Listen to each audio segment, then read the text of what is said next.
Welcome to Mushroom Hour. Today on Mushroom Hour, we're graced by the presence of John Michelotti. John is the founder of Catskill Fungi, which empowers people with fungi through outdoor educational classes, cultivation courses, mushroom art, and mushroom health extracts. John is a past president of the Mid-Hudson Mycological Association, where he co-founded the Catskill Regional Mycoflora Project, as well as the Gary Lincoff Memorial Scholarship. He has served on the Mushroom Advisory Panel for Certified Naturally Grown to develop ecological standards in mushroom production. He was chosen by the Catskill Center as a Steward of the Catskills for his contributions to the environment. His goal is to educate and really inspire people to partner with fungi to improve their health, communities, and the environment. John is a magnanimous mycological educator, a community builder, and a proud ambassador for his beloved Catskill biome, and I can't wait to learn more. John, thank you so much for coming on the show. Thank you so much for having me. It's a pleasure to be here. Absolutely. The pleasure is all mine. And we're going to get into mycological community building. We're going to talk about what you've built there at Catskill Fungi, all the great work that you've been doing. But to kick things off, I usually do like to start with a little story.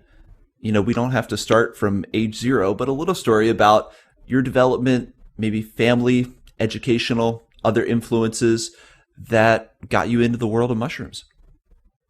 Yeah, I was born with the knowledge and most scientific names. Current scientific names, which was pretty wild. That's never happened before. So I figured that's pretty groundbreaking stuff. No, I didn't get injured. I was raised like a lot of people in Westchester County and New York, Connecticut, suburb of New York City, where mushrooms are poisonous. Don't touch them. They're going to kill you. Right. I guess my first introduction to mushrooms was when I was probably digging for worms to go fishing, and my sister tried to feed me whatever we found behind the garage. And I don't think I ate them. So I don't know if that's like a real introduction there. But I have always been into getting out in the woods and learning from nature, foraging, and even bow hunting and deer hunting from like a young age. And I was always out in the woods, just kind of looking at things, picking up rocks and sticks, fascinated by geology, fascinated by just the outdoors. And, from that, I also had some really great uncles that would take me fly fishing and teach me about kind of environmental stewardship and how it's good to be a good person and take care of the environment. So I owe a lot of credit to them too. But it really wasn't until later in life that, I started cooking more mushrooms, and I realized I didn't know anything about these things. And I was over my friend's house, and he said, yeah, these mushroom clubs, you can go outside and take walks and start learning them. And so I joined the Connecticut Westchester Mycological Association. And the first event I ever went to was Gary Lincoff talking about psilocybin mushrooms.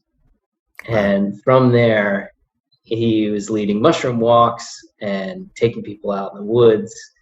And this was kind of back when Connecticut Westchester Mycological Association had Diana Smith there, had Zach Chavez, Taro is still there, and a variety of other really amazing people are still holding the torch for that club. But it was kind of a powerhouse team. And, like a lot of mushroom clubs, they were very welcoming and very open to teaching and sharing, and took an interest in the fact that I took an interest. And even Gary, when I would walk up to him with, something new that I found, like, what's this spot on this leaf? And he would say, well, it's bird poop, but it's very, it's very nice bird poop. He never turned anybody away. That was one thing about Gary. He was always welcoming. He was just glad that you were interested and observing something. And he did everything he could to really inspire more of that. And I think because of that, that was really a deep introduction for me. And then from there, I read Mycelium Running by Paul Stamets, and I, peeled through all those books, and I peeled through a variety of different, whatever I could get my hands on. And then I studied mycoremediation with Amazon Myco Renewal Project in Ecuador over a summer in 2011, and ended up it completely infected. Learned about cultivation aspects, learned about mycoremediation, learned about identification, medicinal tincture making, and things like this, and that was really like a major springboard. And then I just became so excited. I got home and just started talking about mushrooms everywhere I went. I started leading walks for the Connecticut Westchester Mycological Association, and getting further and further involved. You started out with some legends in mycology, and then that Amazon project, I've heard some other prominent people in this greater mushroom community who have passed through that project or taken part in classes down there, and it seems like it did just get everyone completely inoculated with a love of mushrooms. Obviously, to get there, you got to love mushrooms. But once people get into that, it seems like they kind of branch out then and take on really prominent roles in mushroom education, creating their own foundations or medicinal products or whatever it may be. So without going too deep, because I'm sure that's a podcast of its own, what in essence is that project? Yeah, well, back in 2011, it was really exciting. They invited, I think there was like 25 or maybe, about 25 of us invited down. And it was everything from microbiologists to biologists to chemists to people that knew soil science to international bioremediators. And a lot of this was organized by Mia Maltz, who is a professor out west, actually, where Okay. you are, and who studied mycoremediation with Paul Stamets and has put together a variety of experiments. She was at the time over at Sonoma State University. I believe she's still there. And it was really inspiring to be with such heavy hitters. Yeah. With such incredible people that really knew their stuff. And I know Daniel Reyes went down, I think 2 years prior, and had a similar experience, and has then since, really taken off down in Austin, Texas, and even other countries. So, I mean, when you get together with a whole bunch of mushroom heads from, a few weeks, it's bound to happen. Absolutely. And that kind of gets to the heart of something that's been really big for me in my own journeys into Kingdom Fungi is a sense of community, connecting with others, especially when you get the chance to connect with legends like a Gary Lincoff, like some of the people you're mentioning. It exponentially increases your knowledge base when it comes to mushrooms. It exponentially increases your appreciation, and it gives you a window into what a path in exploring mushrooms can lead to. And it is really exciting. And that's always my biggest recommendation to people when they first start exploring mushrooms or want to learn how to forage, is to connect with that community locally, find your local mushroom club, find your local forage club. You'll be impressed on how that snowballs, the connections you make, and really where you can end up going with that. Your obsession with mushrooms can lead you great places if you find your other fungi people. And it sounds like you've kind of carried the torch for that yourself. I mean, you got into organizing community, building community around mushrooms. What has the Mid-Hudson Mycological Association meant to you? When did you get involved with that? And just tell us a little bit about that organization. So I moved to the Catskills about 7 or 8 years ago. I had been coming up here my whole life to a family farm that my great-great-grandfather bought and built, and I came up as a kid restoring it and moved up full-time into what used to be an ice house that we restored into like a 2-story small cabin. And there was no mushroom people or club around me. I mean, for an hour at least. And But there were probably mushrooms up there. Oh, there's heaps of mushrooms. Gordon Watson's favorite place to mushroom hunt was actually Wow. our backyard. So that's something to say. That's And amazing. New York Mycological Society would come up and do kind of small gatherings in that area. I didn't know that at the time, but the Mid-Hudson Mycological Association was that was like the closest candle to my mushroom flame, and that was an hour away. So I drove an hour and would go to whatever event that they had going on. And I found the club at that point, and I'm sure there's other clubs out there that can relate, but it was, Coma was a very strong club. Coma is Connecticut Westchester Mycological Association, the one I started with. They had such powerhouse people doing really amazing stuff. Like Diana Smith started Mushroom University, which was, inviting Gary to speak 6 weeks in a row every Saturday over the wintertime. It was amazing. They had microscopy nights they had all sorts of different fun events and speakers coming through, as well as mushroom walks. When I hit Mid-Hudson, I realized that, all these clubs are volunteer run. So you can't, just the fact that they exist is a benefit and a testament to the fact that there are volunteers there doing something and bringing energy. And what I found was a lot of the energy that was there was based around foraging edible mushrooms. And that was fine, but my interests were a lot more broad. I ended up doing a presentation on mushroom cultivation in the Northeast, kind of a history, kind of a present day overlook and potential future propagations, to say. It was that night that the then president, who was a real dear friend, walked up to me and she looked at me and she said, "The board and I think that you would make a great president." Wow. What must have been a good presentation. I don't know about that. Yeah, it was. I enjoyed it, and I feel like other people did as well. The club at that point, it sounds like what a lot of volunteer mycology clubs are if they don't have, a lot of people who are already really prominent into mycology, but it ends up being a lot of people who are into foraging and essentially kind of like a dinner club. You talk about wild mushroom foraging, you eat some great food made with those mushrooms, maybe have some wine or some beer, and hey, that's great. I love that kind of thing. But it sounds like you were helping with trying to imbue a little broader spectrum of knowledge when it comes to kingdom fungi. Yes, and to ground it a little bit more in the science. Yeah. And bring in that aspect and also broaden.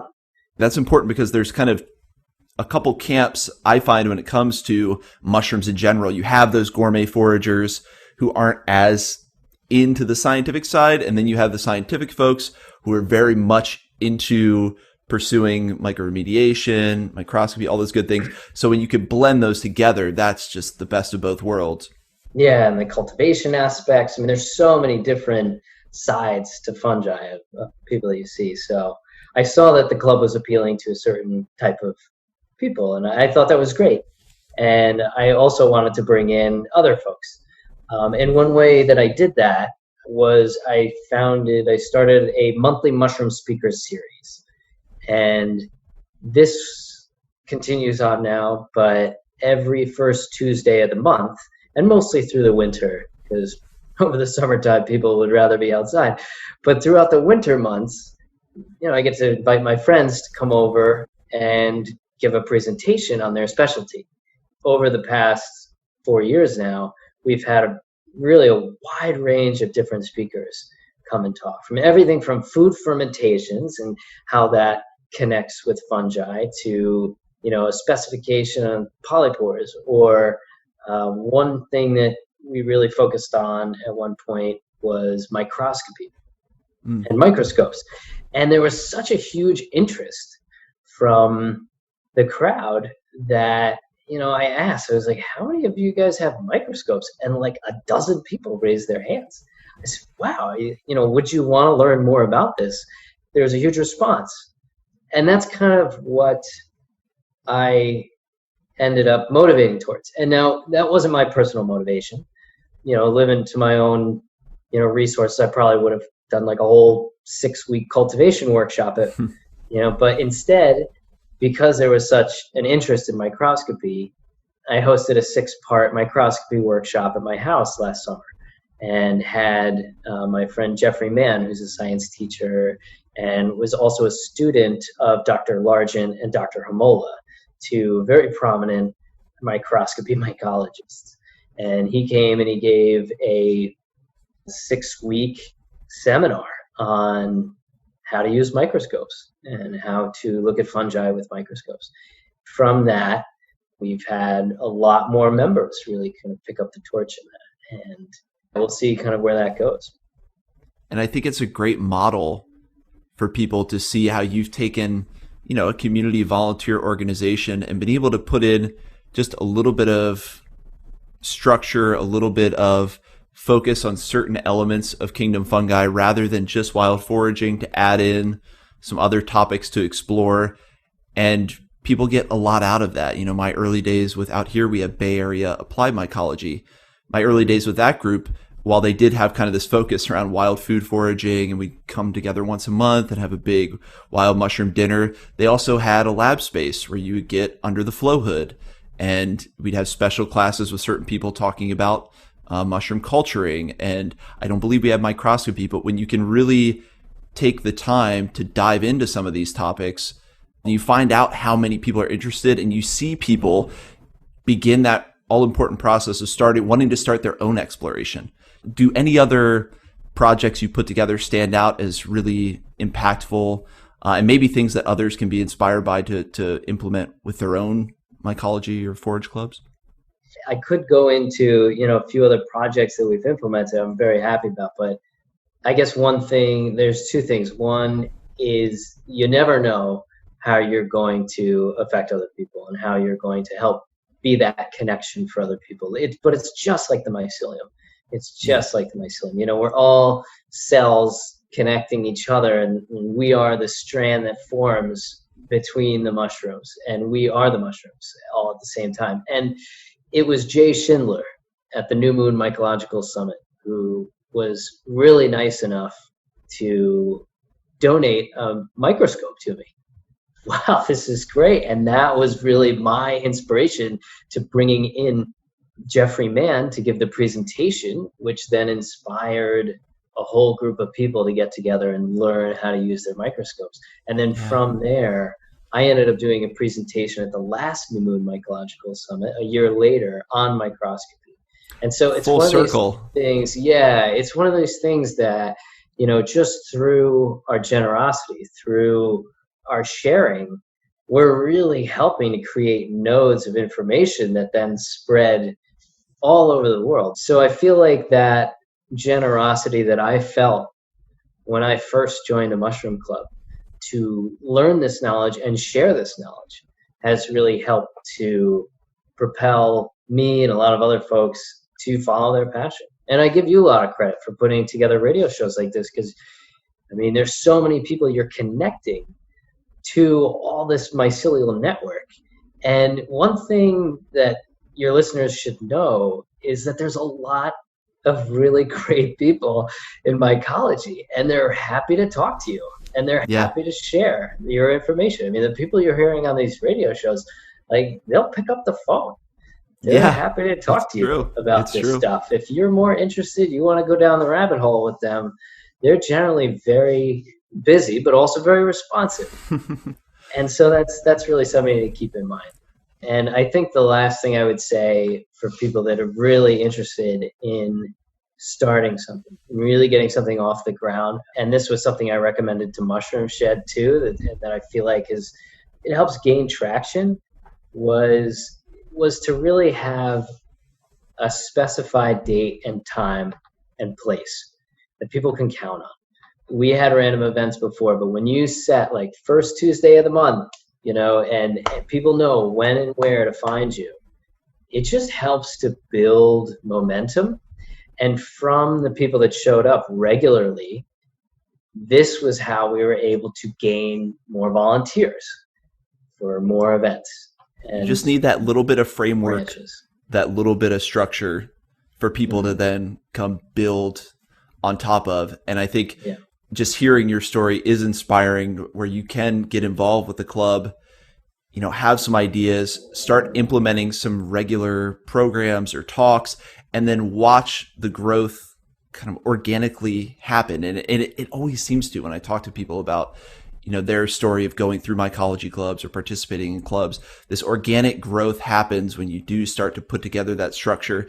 And I mean, huge credit to you. And it takes someone to come in with some passion, some enthusiasm, and some investment of time to really, watch that happen. And I'm sure you've invested quite a bit of time in nurturing MHMA, but it comes back in such a tremendous way. It might just be something unique to mycology, or maybe it's any new science, because mycology, as we know, at least in terms of Western academic science world, is about only 50 years old.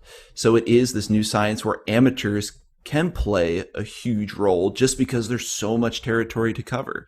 So it really can't be overstated how important it is for people to feel like they can participate in these community groups, these community clubs, maybe form their own, and how eventually, with that commitment of time, with that development of some kind of structure, eventually that can make a really big contribution to the overall field of mycology. And pretty soon you'll be like John, talking with academic mycologists and inviting in world famous mycologists and developing this great network. Just to cover a couple other projects that kind of struck my interest, the Catskill Regional Mycoflora Project. Tell us what it's like cataloging the mycoflora of that region, as we now learned, the favorite region of Gordon Wasson, and any unique endemic mushrooms or native mushrooms we should know about there. Yeah, well, it's in its infancy. I can state that. Once again, it started as a monthly mushroom speaker series with Joan Kuchar and myself talking about the Mycoflora Project and kind of inspiring interest within the club. And from there, the people that stuck around and were interested enough to hear more ended up as a formation of a committee of people that want to get together and talk about how to bring this forward. Yeah. And quite honestly, it truly is in its infancy. We are now just at the point where we are just starting our Mycoflora project. We are just kind of figuring out posting on iNaturalist, and we've secured some funding for sending samples, but the Mycoflora project is still figuring out how they want to accept samples. And Joan Kuchar is a member of Mid-Hudson Mycological Association, a dear friend, and is also on the board of the Mycoflora project. So she keeps us up to date about all this that's going on there. And we're still looking at figuring out exactly which specimens we would like to focus on that would make the most difference within the science. And so to give that background context, there is a greater NAMA Mycoflora project that you're tying into?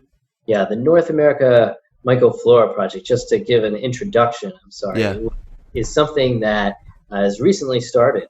And it's something that you can be a part of right now, today. You can download on your phone iNaturalist. And iNaturalist is an app that, through kind of a meta-analysis and comparing to all the different pictures and IDs that other people have put up, can help you identify plants and birds and also mushrooms. It's not great at identifying mushrooms yet, but it's a place that you can take pictures and you can post your pictures. Now, if you're taking it with a smartphone, your smartphone is automatically GPSing where you're taking this photograph, which iNaturalist utilizes to pinpoint where this photo is taken. And there's overlapping Mycoflora projects, generally started by different mushroom clubs and things like this. And you can find out where your local Mycoflora project is by going to mycoflora.org. And you can check it out, MYCO Flora, FLORA, which, some people have few issues with that name because it is flora refers to other plants. It should be mycofunga. iNaturalist is something that I am actually just getting familiar with. This past forage season was the first time I had really used it, and it is incredible. It's like its own social network. It helps build a map of the environment based on observation. So we definitely this is a clarion call for everyone to get involved, because it'll get more useful the more people use it. Yes, it's true. And they have, a few times a year, last year they did like a myco blitz where everybody all over the world on the same day posts as many pictures, whatever mushrooms they're finding out there. And so that's a really fun thing to get involved with.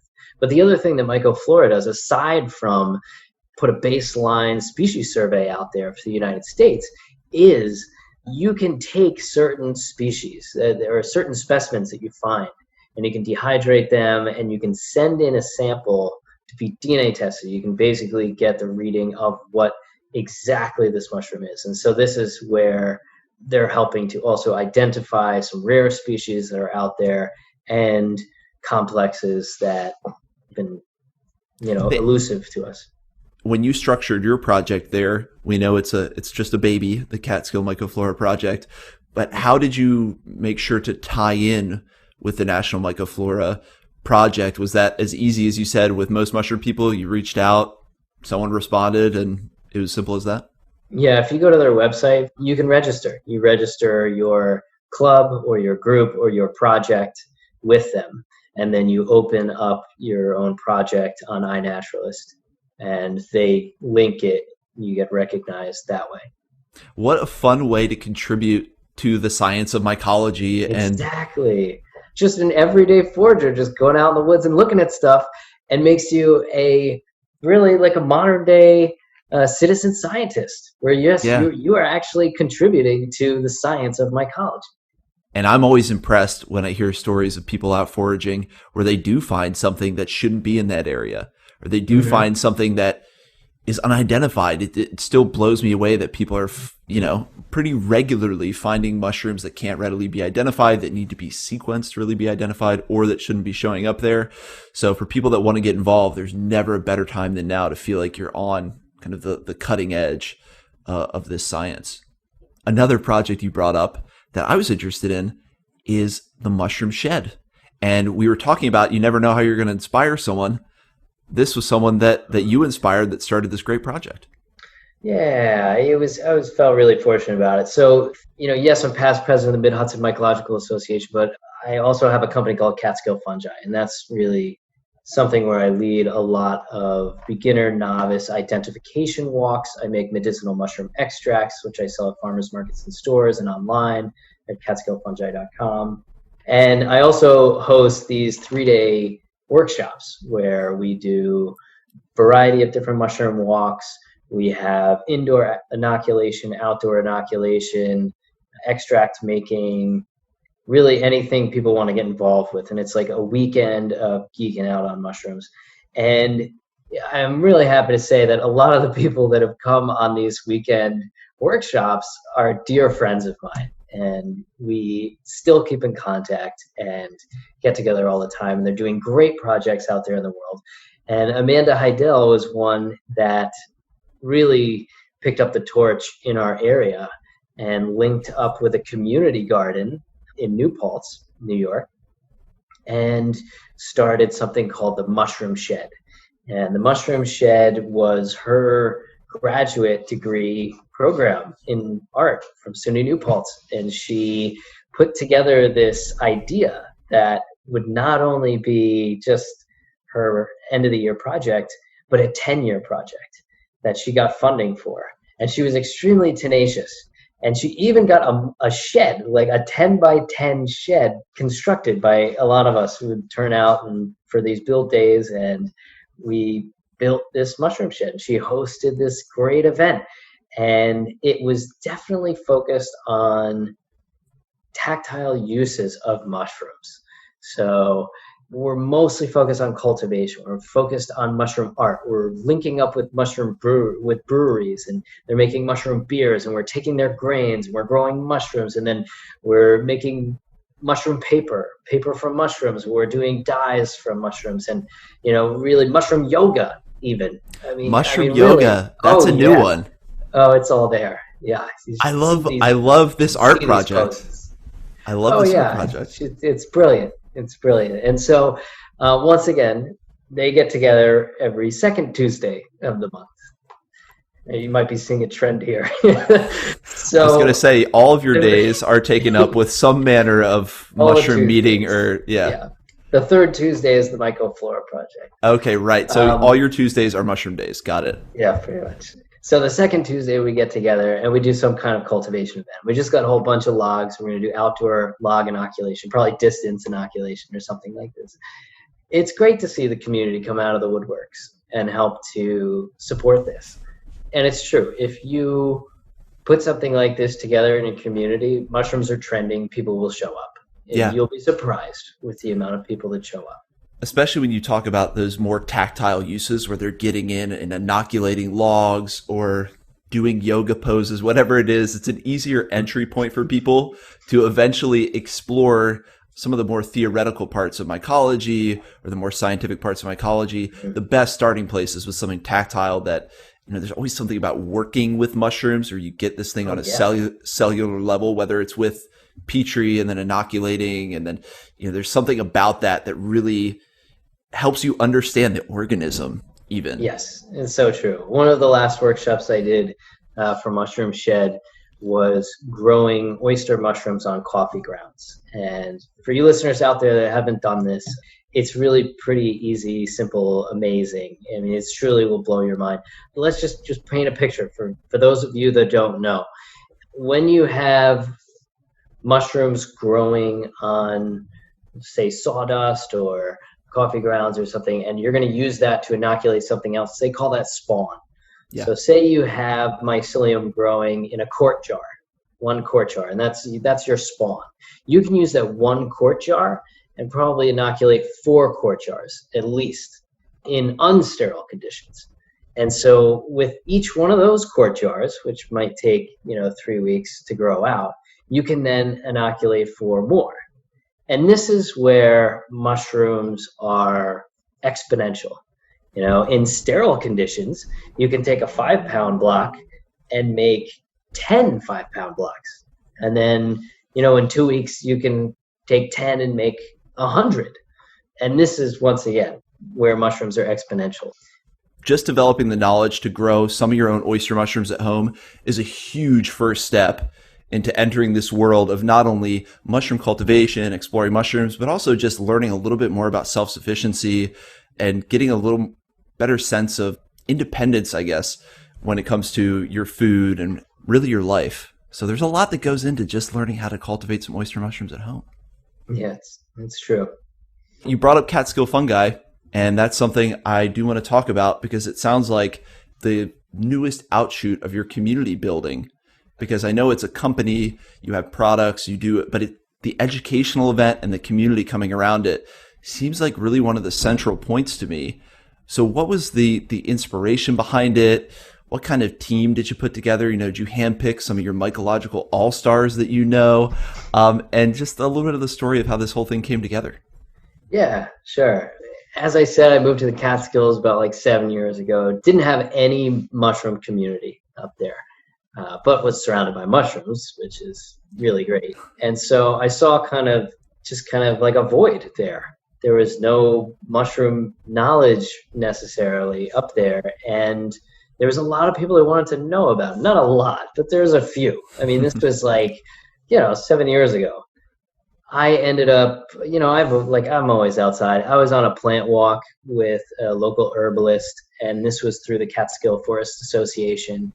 It was an excellent organization, by the way. But anyway, so I was on this plant walk, and, she got to know me, and the herbalist did. And, when people started asking questions about mushrooms, she said, I don't know, go talk to him. He knows the mushrooms.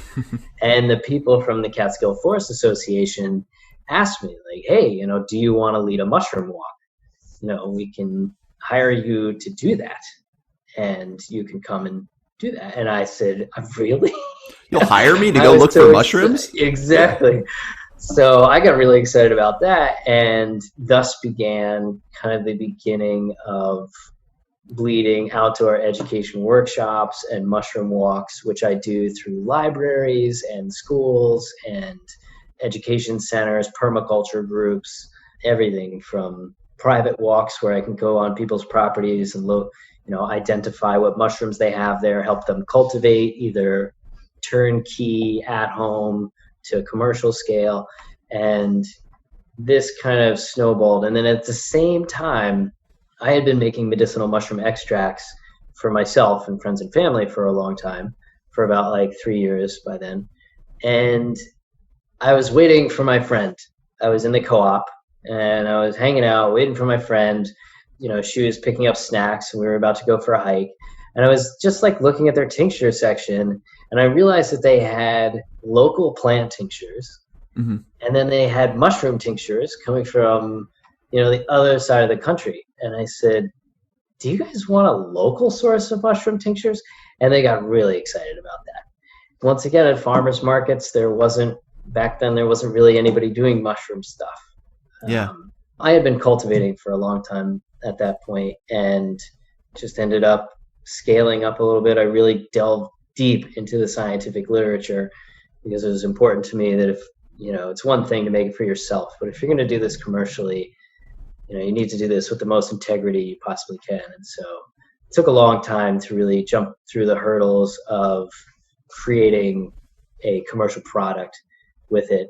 But 6 months later, applied to a few farmers markets that are local and got into a few stores and started leading mushroom walks, and it's grown from there. They kind of lead into each other. Where the mushroom walks, I go to the farmers markets and I talk about mushrooms and identify stuff for people and can supply people with extracts and knowledge. I obviously don't prescribe or give advice on these things. I'm not a doctor, but I can at least supply my community with this if they like. And I can also talk about my mushroom walks. It kind of feeds into itself. And you see voids where people needed education, people needed help with starting cultivation.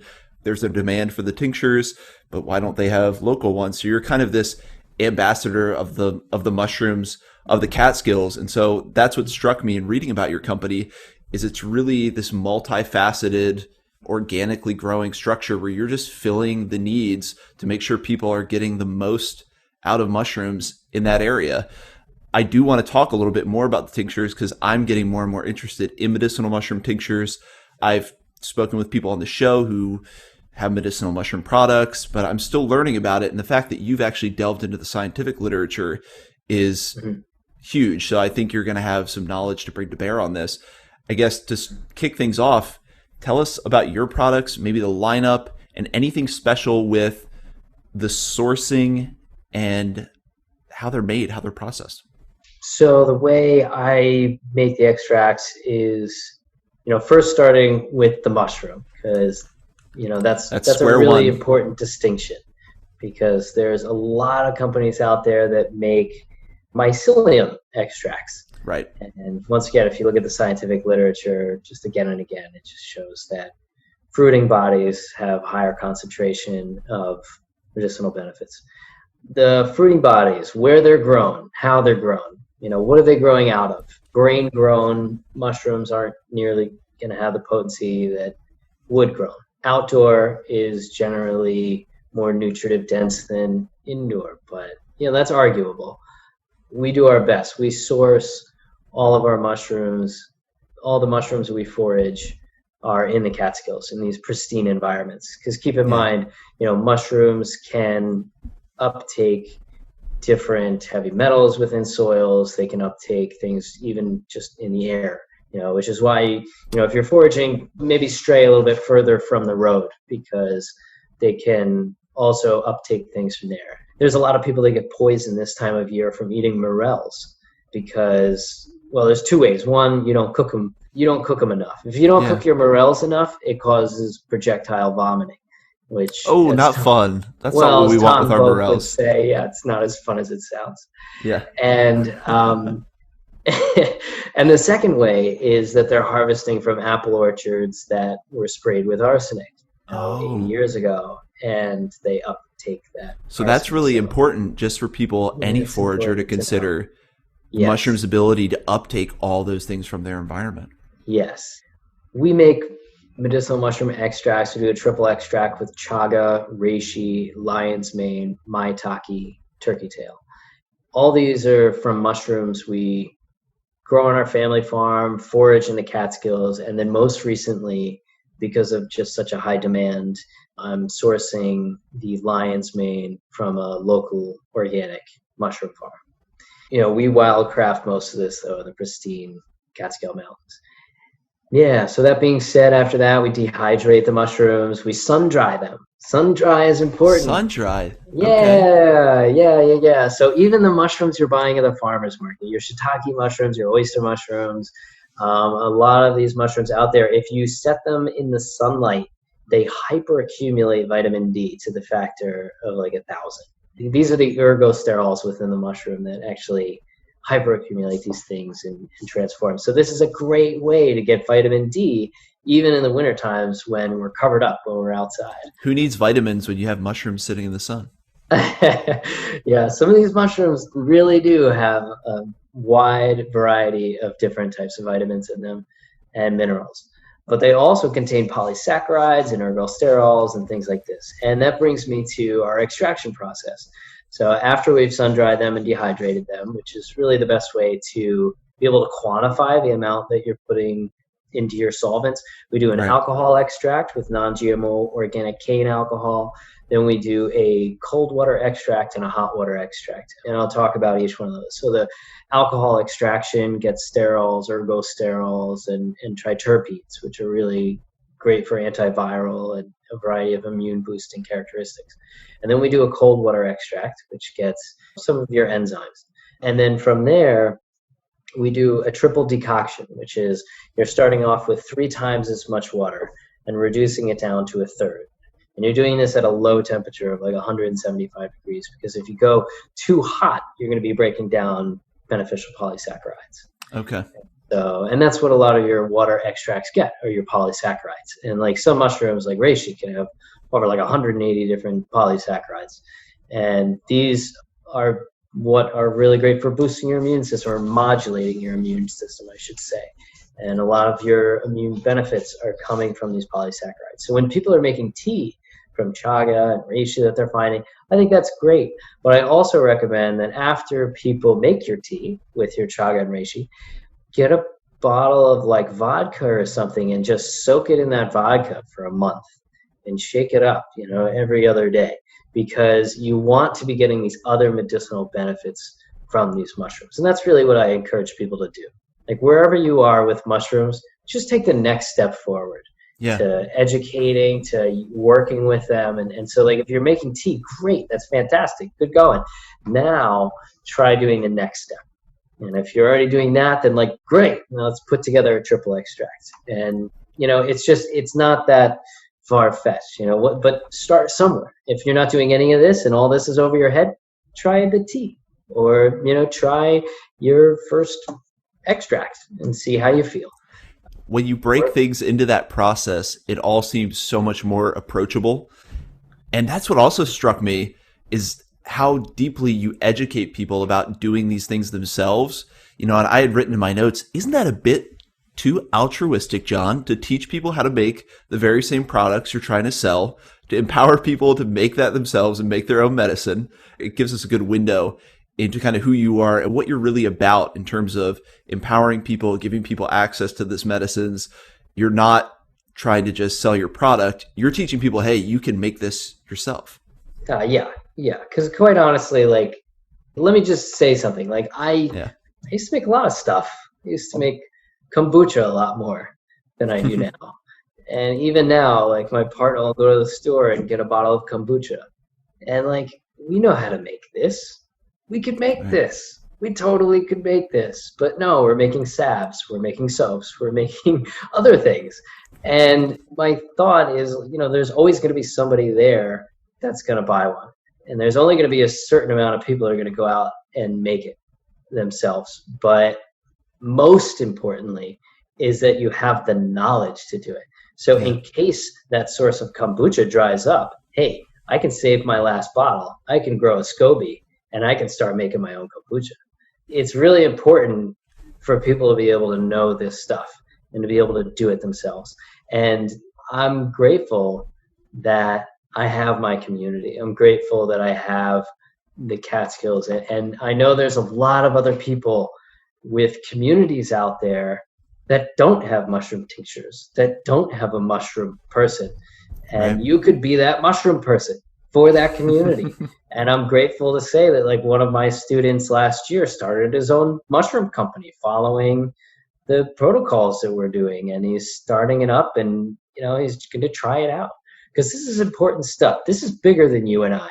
This is bigger than Catskill fungi. This is bigger than, it's fungi. Fungi, they already rule the world. We might as well pair with them and teach each other to pair with them so that we can help to improve our bodies, improve our health, improve our connection with nature. So that's really what we're all about. That really gets to the heart of so many things when it comes to our current relationship with fungi, and where I think a lot of us who are mycophiles, super passionate about mushrooms, want to see the world go, is like there's so much ground to cover. And I've taken that away from almost everyone I've spoken with, everyone I've had the lovely opportunity to interview, is like there is so much ground to cover to get us from where we are now even to where 100% of people really understand what mushrooms can do, how they can benefit them in their own lives. So there is no redundancy yet. If you want to start up your own medicinal mushroom company, do it, because there's people that haven't yet been reached by other ones that will be reached by you. If you want to start up your educational efforts, I mean, that is like the great work of several lifetimes, is educating everyone about the amazing properties of mushrooms and letting them start on their own journey of discovery. So it's something that you explained beautifully, in that there is such a huge task before us as people who love mushrooms to spread this knowledge far and wide, inoculate the world, spore the world. If you do plan to do this, spread the facts. Yeah. Don't talk about things you don't know. Don't say, don't make stuff up. That hurts us. When people make stuff up, or they're, spreading things that aren't true, that's where things go bad. But if you're willing to talk the truth that you know, then pick up the torch. Be authentic and passionate in this work, and you'll see these amazing ripple effects. Is that process of empowering people to use and create their own medicinal mushroom, is that empowering people with a knowledge of foraging wild mushrooms, empowering people with a greater understanding of mycology from the mycoremediation side, is getting more people in tune with this knowledge one of the big keys to transforming the planet to kind of this amazing potential future that I think all of us know is possible? But is that a key part of preventing us maybe from going to kind of this dystopian future to a more utopian future, is just an understanding of mushrooms? Can it be that central? Yeah, mycotopia future. Mycotopia future. Thank you. Yes. I think that's trademarked, mycotopia. No. Yeah, right. I think Trad talks about that sometimes, mycotopia. Yes, I love it. I'd like to think, I believe so. Like, I truly in my heart believe it. Like, it's something that after traveling the world and really understanding a lot of different parts of it, the way in which we can make maybe the most profound difference is not only to connect with nature and to live our truth, but it's to inspire other people to do the same and to grow something they believe in. That's really what it is following your own alternative passion so that, you can inspire others. Yeah, I think mushrooms are a big part of that. I also think mushrooms are like the solution to a lot of the issues that we have out there. And just like you said before, it's like we need more hands on deck.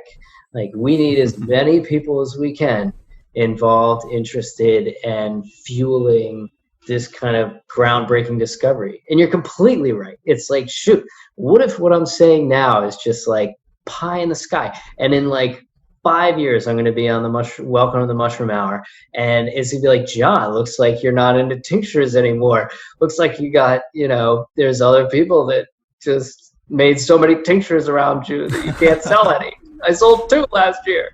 Yeah, but you know what? You'll be like, but John, now you're doing this other thing with mushrooms. That's what you're going to say to me, because there's so much work to be done.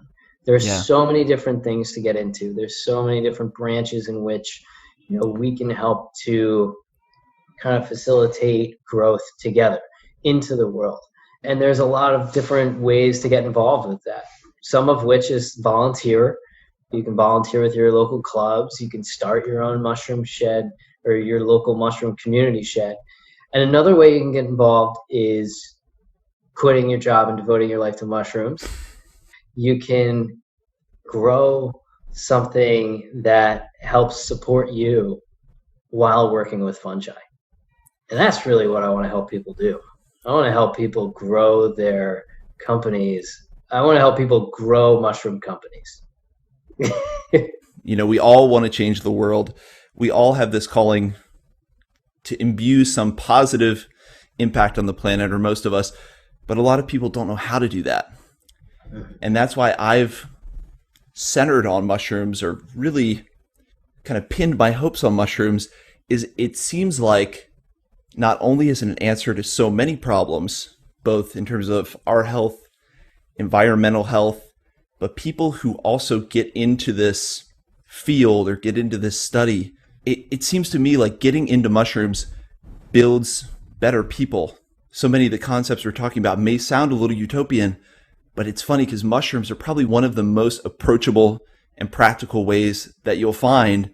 And we just haven't gone far enough down the road yet. It's still a new science. We're still, like you're saying, we're getting there. We need to grow more companies, grow a bigger movement, and we're going to be impressed by what we see. It may mean that John's only selling 2 tinctures, but that'll be a beautiful world.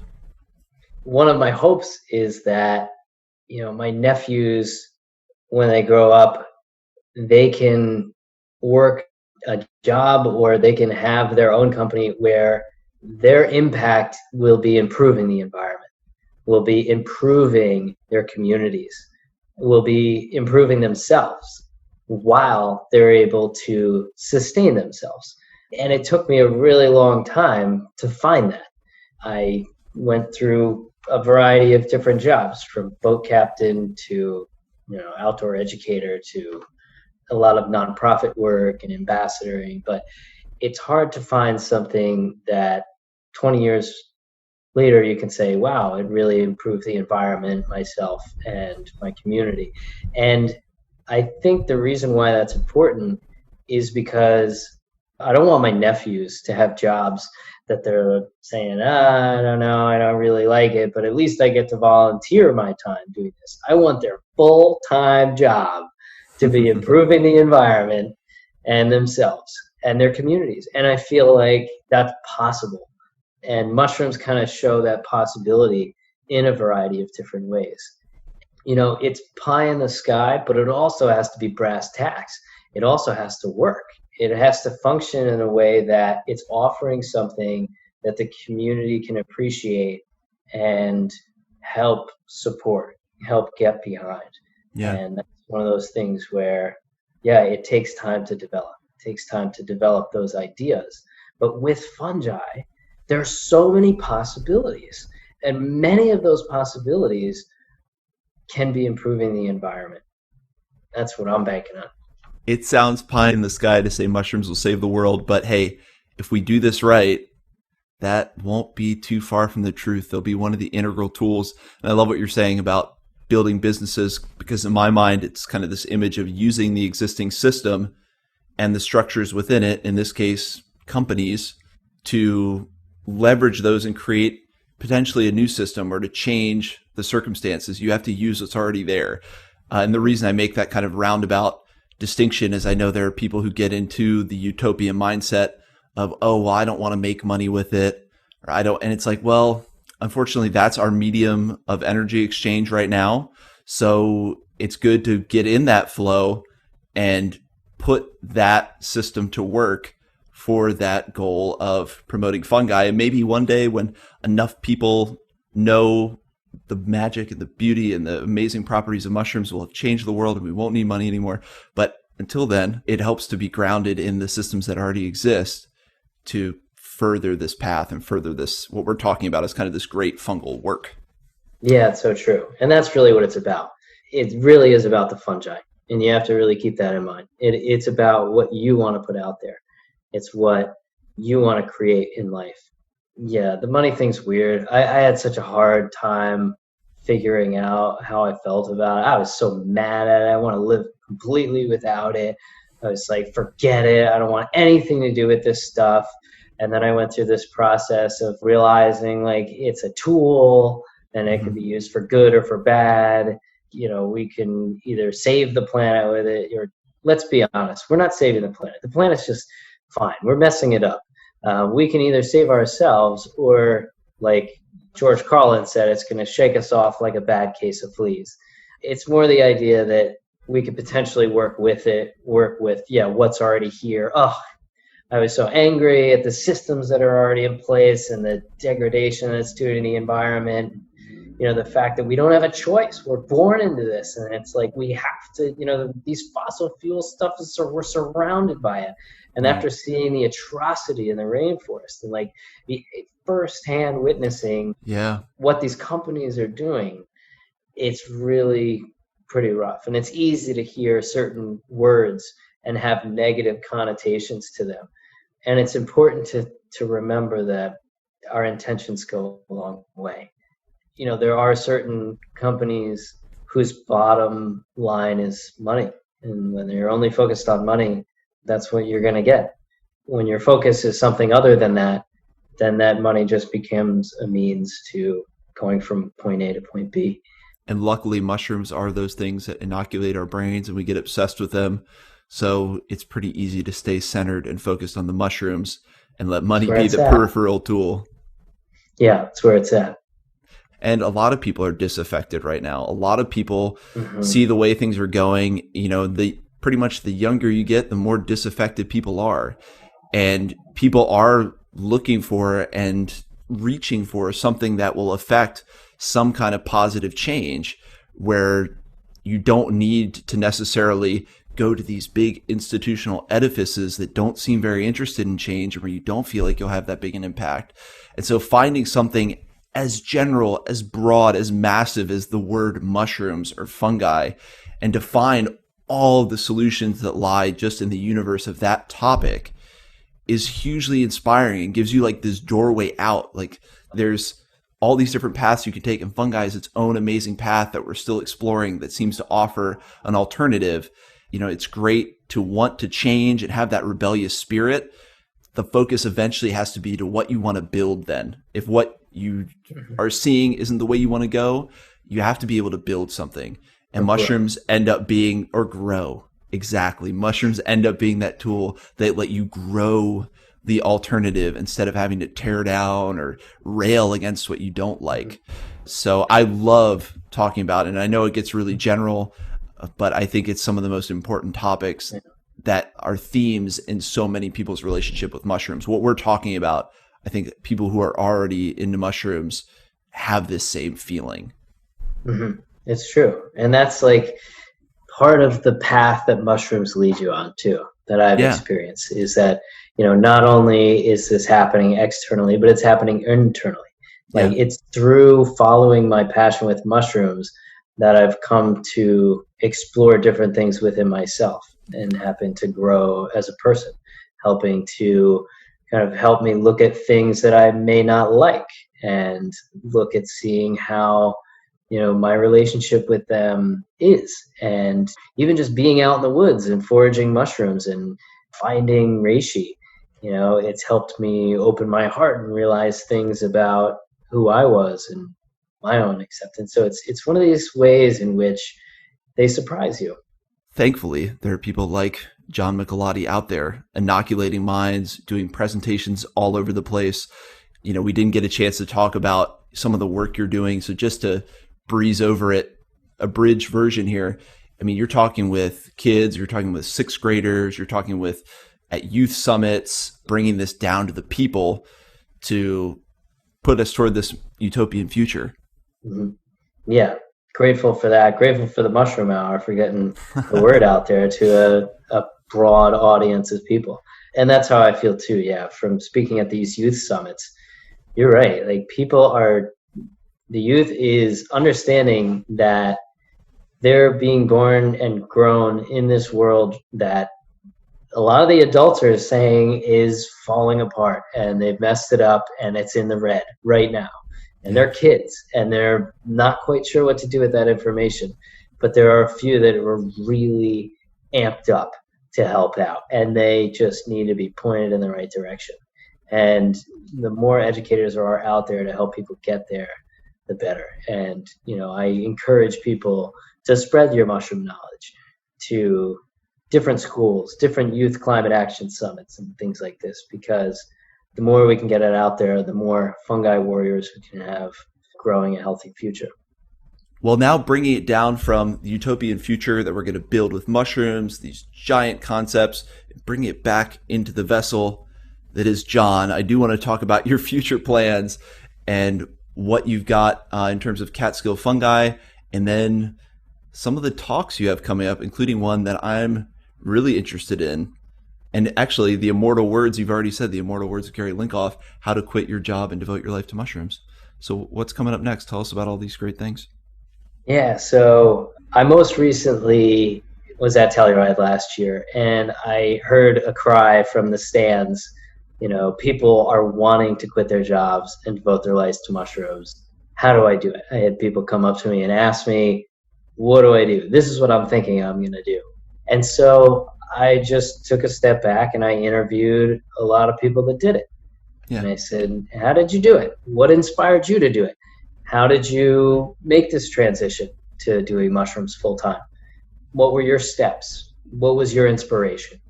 And I've kind of compiled this information, and I gave a presentation at SUNY ESF last year, how to quit your job and devote your life to mushrooms. There's a lot of different ways to do it. And it doesn't necessarily have to be, honestly, quitting your job. It can be in conjunction with your job. You can be working your job and still devote your life to mushrooms. You don't have to completely leave that behind. There's plenty of ways to get involved. There's plenty of ways to get integrated with it. It's not for everybody to do that. And then there's some people that are still doing really well. They're making big moves in science just as citizen scientists. And just know that the time that you commit and put into it, you'll get back tenfold. Just this will go into what steps you can potentially take to quit your job and devote your life to mushrooms, and hopefully inspire you in different ways. Nobody can really tell you how to do it. It demystifies the journey of it because it's hard. Yeah. And there are countless nights that I'm up until 4 a.m, like often. And so it's one of these things that, you should just know before, making a jump like that. It's a very interesting time right now with what's going on in the world. And it's changing. It's making me, at this point with Catskill Fungi, I'm taking a step back. Last year, I taught a lot of classes. Yeah. And I look back at what the schedule was, and I kind of can't believe that I did all that. And now I'm realizing this is really time to dial back, also level up my education and looking at kind of the next steps forward. Some good stuff in the works. I'm not yet ready to divulge, but we are launching a new website within the next month, and we'll be rolling out with our schedule pretty soon. There will be a 3-day workshop if everything cleans up in September. So if people are interested in doing that, they can check that out at catskillfungi.com. And I'm sorry I can't talk too deeply into what we're working on right now, but I will be excited to share the next time I'm on. Terrific. I won't try to pry it out of you now, though I do want to hear everything you got in the works. We've got hints of some great stuff. And just circling back on the how to quit your job and devote your life to mushrooms, I think it's great to give people that demystified roadmap, because it is a path a lot of people want to take. Maybe one day we'll have myco career fairs and it'll make it a little more clear on where you go. But for right now, it seems that just focusing on that passion and following that, inevitably you get these little synchronicities and things that put you where you're supposed to be. So I think the advice I've gleaned from talking with a lot of people like yourself is follow that passion, be open, connect with other people who are interested in this, and opportunities will avail themselves to you. It will still take hard work. Yes. Oh, without a doubt. Very hard work. And when you don't want to do it, and work that you didn't even know that you thought you'd be doing, like pulling your hair out at 2 a.m, like trying to figure out website or some weird thing that you just didn't think you'd have to do as a mushroom person. Which is why, it's not necessarily for everybody to go that route, but it's one of those things that in the end, it's not about you. It's about the mushrooms. It's about the Yeah. mushrooms. It's about your community and hoping to improve the environment and yourself. And I guess one other thing that I will say with Catskill fungi, or at least my own personal interest, is broadening. And I'm really getting into, I've been spending a lot of my time outside and kind of growing a homestead, and planting ramps, and getting chickens, and hopefully getting bees soon, and really growing what's outside, and Yeah. really growing like a little bit of a homestead, and continuing to connect with our community and farmers, helping out on farm days. Farmers right now, they're kind of struggling. Some of my friends, they don't have the woofers, the willing workers on organic farms that they used to have come through and volunteer for the season or help out for the season. So we've been spending some farm days going to our local farms and helping to prepare beds and plant crops and things like that. So hopefully foraging soon, because we still got snow here in the Catskills, but I'm hoping. I found Gyromitra yesterday, so the false morels are out. I'm sure That's the a true good morels sign. will be here soon. I think that's really important right now. And I had it in my list to ask you about that because you mentioned you were getting into homesteading, growing your own food. I even saw in the notes you build your own house. I think in this time, like you mentioned, with everything going on, we are seeing that all these systems that we rely on for day-to-day life are extremely complex, and things can happen that destabilize these very complex systems. And so there is a level of self-sufficiency, and we're all kind of finding that balance. Maybe we all can't build our house and all have a farm, but there are steps you can take. Maybe it is making your own medicinal mushroom tinctures. Maybe it is learning how to forage so you can find food out in your local woods. We're all realizing there is this balance between the amazing technologies and convenience and great things that come from modern, complex systems of supply chains and everything else, and then the self-sufficiency where you can take care of yourself, where you do at least have the knowledge to fall back on to be able to have that independence in your life where if things get destabilized, you're still going to be okay. I think that's more relevant than ever. And I love the way you describe it, where it's just the practice of getting into those skills enough where you have a working understanding of it. Maybe that's as far as you go. But I think that's a key part of the toolkit to modern life is being able to fall back on that. Maybe not all of us are going to be like John and plant this wild ramps and get the chickens. I want to. It all sounds amazing. It sounds idyllic. Do you teach any homesteading, survival skills, anything like that? Or is it still, it's just the mushrooms, or does any of that seep into your education for people? I presently don't, despite the amount of time I spend on it. And this has kind of been a part of my life for a really long time. But it's one of these things where I link up with a lot of other organizations. Like I like Mm. mushrooms. I stay with fungi, and that's kind of my fight. But, my friend was just over here and we filmed something on garlic mustard. And I'm constantly putting these things together. I may not be releasing it through Catskill Fungi, but it's coming out through in other ways. And it just goes to show that there's other ways in which you can explore. Your imagination's the limit. Like you could, one thing I may do just from an idea that I just had from that is maybe we'll do survival skills with mushrooms. We'll just spend a day, just going out there and making fire from Fomes fomentarius, and not only Yes. foraging things, but really utilizing mushrooms like the birch polypore as a styptic, and making dressings from mushrooms and things like that. But yeah, I work with a lot of herbalists, and I work with a lot of food systems management people, and we're constantly putting together fun stuff. So yeah, the Catskills and the Hudson Valley are just kind of replete with this. It's wonderful. It's a great company.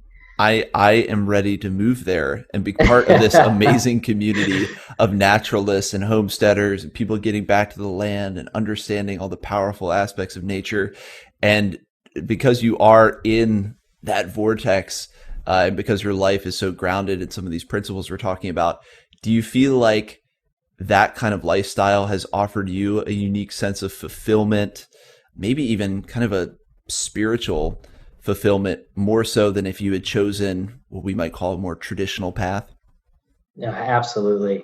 And I did, like, believe me, like, it took me a long time to find it. Like, I spent plenty of time in suburbs and cities and just working in things that I didn't quite believe in, and mixing in communities that, were okay, but not really quite as fulfilling, or on a spiritual level or on an emotional level. And it took me a long time to find something that was, yeah, very fulfilling, like you said, to the soul and to the heart. And it was something that I was ready to ground into, because it was also something that I had to be ready for too.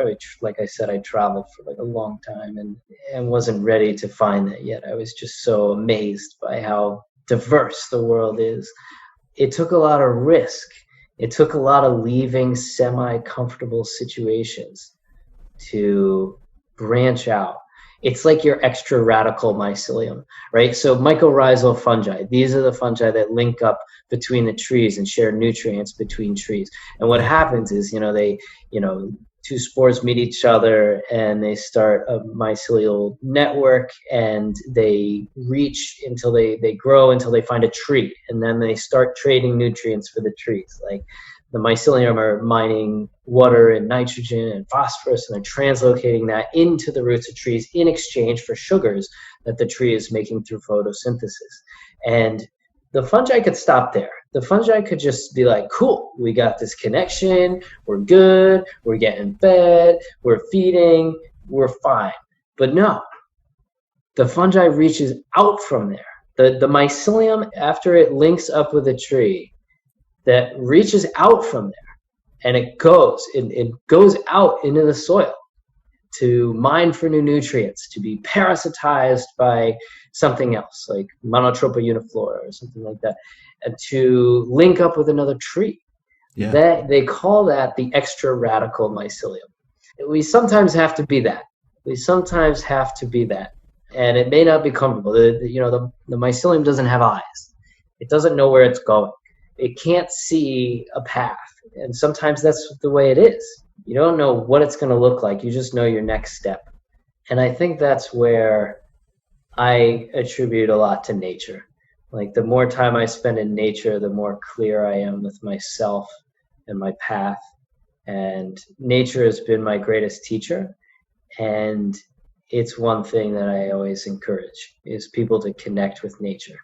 And you have to keep in mind, from being 2 hours north of the city, we have some people that come on mushroom walks that have not been in the woods. They don't know what it's like. And Sure. some of them just need to know it's okay to be out there and to be observing things and to be looking at things. And just that, changing the perspective in a young kid that's never been out there before, it can really shape and change their lives. I'm adopting the analogy of the extra radical mycelium. So I think that's a beautiful one. And I think a lot of us are on that journey.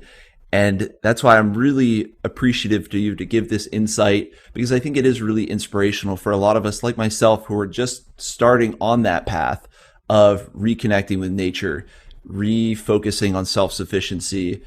It doesn't give us a definite roadmap, but I think you're showing people that if you reach out like that extra radical mycelium, it gives us all a vision of what that future could look like. I'm really appreciative of that. And now, as we round into, a little over an hour now of chatting, there's so much more I want to ask you about. I had a whole thing I wanted to ask you about Gary Lincoff. May he rest in peace, because I think you had such an intimate relationship with someone who shaped modern mycology, especially citizen mycology and kind of amateur foraging. I guess any words you want to share on Gary, anything, any little bit of his essence you want to get through to people? Yeah, he was my main mentor, and I sometimes include a lot of his quotes in my emails, my newsletters that I send out, kind of as like a mentor quotes. Yeah, I miss him every day. Gosh, he was just the best. We were having so much fun. We had such a great last year too. Like the last year, we did a duet at the Northeastern Mycological Foray and at Telluride Mushroom Festival, and it was really fun. It was two mushroom growers from Denmark. That was a takeoff of a song that he wrote. It was a parody on two little girls from Little Rock, and it was just a gas. And we were having a really good time. We were talking about going to Cuba that December, and we ended up. That's when he started planning the trip to Chile. And there was like a big trip to Chile that I was fortunate to be a part of, and unfortunately passed away just about a month before we left. It became a memorial foray for Gary, and Irene, his wife, came on the trip, and there was 30 other mycologists from all over the world, and through that I met my new mentors, and I met some of the best people out there, like Juliana Furci. Oh my gosh, just the things that she's working on. It's so inspiring. And throughout that trip, we really felt that he was there, like he was a part of it. There were so many synchronicities that happened. I was so inspired to meet people like Kawe in Brazil, who never even met Gary, never met him. He lives in Brazil. He's like completely all over, the other side. And he saw his videos and he saw his call to quit your job and devote your life to mushrooms. And he did. And I remember when Gary did that talk for NEMF and NAMA, and I was on, I must have saw him present it like 3 times that year. And it was like, it was 2014 or 13. And I remember when he did it for the Connecticut Westchester Mycological Association annual foray, the Clark Rogerson foray, and he included my picture in the slideshow. And it was like, okay, pal, I get it. Here's our poster child. Right. It was like, yeah, he was telling me to get out there. So he was amazing. He was really somebody that really brought it down to a level, not scientifically trained. He studied English and philosophy. He studied theater. He knew so much too. Anywhere he went. I mean, he led like trips all over the world, like 42 different countries in like 35 years. And wherever he went, not only did he know the fungi, but he would know the culture. He would know the history. He did his research. And I'll tell you, he put his time in to really learning what was out there. And he taught at the New York Botanical Gardens for 42 years. And I'm pretty sure he was the one that got me in there, because now I'm teaching there as well. Oh, fantastic. So you're able to pick up some of that torch and continue the work forward. That's just a beautiful thing. It's what I aspire to do. Yeah. Carry Gary's torch. I had to bring that up because Gary was impactful on my life as well. We all hear that clarion call to quit your job and devote your life to mushrooms. And I did get to meet him at a Telluride Mushroom Festival and told him so excitedly how I was planning to do just that. And his wife, Irene, was like, well, I hope it works out for you. She was a little bit maybe reining my enthusiasm in just a little bit, which was hilarious. But I think you've painted a great picture, even from your earlier stories, about just being someone who's this credible amount of knowledge, then someone who's kind of infinitely approachable with whatever question people had. And the theater background totally makes sense because he has an amazing sense of humor. So thank you for painting us a portrait of a legend by someone who really knew him. Absolutely. And one thing that I will say about him, and this is coming from the gentleman that wrote the Audubon's Guide to North American Mushrooms. Right. And that is that even, he would go and to say that the names don't matter. Doesn't matter if you know the name of the mushroom. It's more important to say something meaningful about it. And it really goes a long way. And he also said that, like, they don't care if you know the name. They're just happy you're out there looking for them. I love that. That's great. That's great. Well, then to wrap up, I do like to ask a couple questions just to give us that final snapshot of John. And so to start with, this can be a tricky one. This doesn't have to be your favorite, but what is one mushroom that comes to mind that you love and we should know about, and why? I'm just going to go with the last one that I found. Perfect. I think. Do I? Gosh, there's so many to choose from. Do it. It could change in 5 minutes. Okay. So just yesterday, I was out and we had taken a long walk. I was with a nature center and we were talking about what programs we could put together for them. We'd walk probably 2.5 hours. This waterfall in back. I mean, it was gorgeous. There was great stuff out there. There was polypores and there's always armillaria, mycelium, and things to wow about. I changed my mind. Okay, so one of the first ones we found was the violet-toothed polypore. This is something that you should be familiar with. I mean, if you don't know what it is, look it up because you've seen it before. It's out there. It's ubiquitous and it's everywhere in the forests. And it's something that is probably one of the most common mushrooms out there. Trichaptum biforme, the violet-toothed polypore. But that's not what we're talking about. If you look really, really closely, and you got to get your hand lens out for this, your jeweler's loop, your 10-power magnification lens, and you got to look on the caps of some of these Trichaptum biforme, you will be lucky enough to see what Gary named fairy pins. And these fairy pins are these little black rods with kind of nubs on top. They're almost like little black lollipops, like a black top and a black stripe. And they're really tiny. And they're not all of your violet-toothed polypores are going to have them. But every once in a while, you will see this Phaeocalicium polyporeum on top of Trichaptum biforme while looking through a hand lens. And so I will leave you with that. Not only are you looking for mushrooms, but you are looking on mushrooms for more mushrooms. For mini mushrooms. It might be the best one yet. Thank you. That is fantastic. I'm going to look at violet-toothed polypores with a whole different level of excitement now. Knowing there's our little black lollipops on top of them. That's just it. That's just fantastic. Yep. And then what would you tell, with all your experience and all your knowledge now, what advice would you give or what would you tell an 18-year-old John Michelotti? If I was talking to myself, I would say you can't even imagine what's going to happen. If I were to tell you right now what's going to happen, you wouldn't believe me. Like, that's what I would tell my 18-year-old self. But what I would tell an 18-year-old person listening to this show that's interested in anything would be to quit your job and devote your life to mushrooms. No, I would not say that. Gary would say that. I would say take your time. Take your time for your interests. Take your time to explore them deeply and share what you learn. I think that's fantastic advice for 18 or 100. That's great advice. And then the last question, another big one. What is the lasting impact you hope to make with your body of work? What's the lasting impact you hope to have? It's the secret mission of Catskill Fungi. And it's the mission of like every work that I do with Mid-Hudson Mycological Association and Mushroom Shed, to anything else I create. And that is to change the culture of fungi in North America.